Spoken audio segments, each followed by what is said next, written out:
ऐसा क्या है, ऐसा क्यों है, मेरे मन में इतनी हलचल क्यों मच रही है। ऐसे ही हलचल 5000 साल पहले धृतराष्ट्र और अर्जुन के भी मन में मची थी।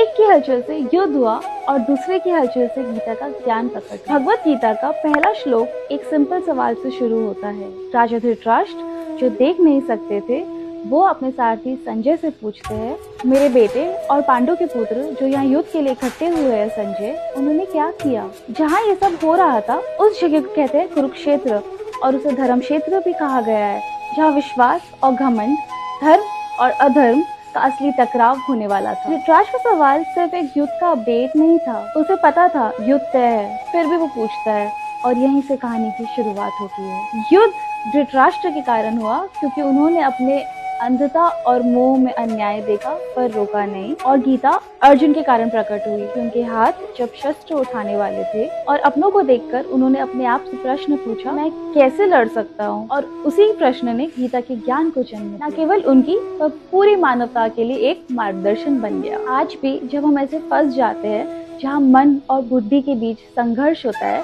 तो कभी हम धृतराष्ट्र बन जाते हैं, सिर्फ वही सुनते हैं जो मन को सुकून दे, और कभी हम अर्जुन बन जाते हैं जो सच में समझना चाहते हैं ये ऐसा क्यों है। तो हो सकता है जो हलचल आपके मन में मच रही हो उसका जवाब कहीं आपको इसी पेज में मिल जाए, तो फॉलो कर लीजिए, क्योंकि हर युद्ध से पहले एक सवाल होता है और हर सवाल से पहले एक सच।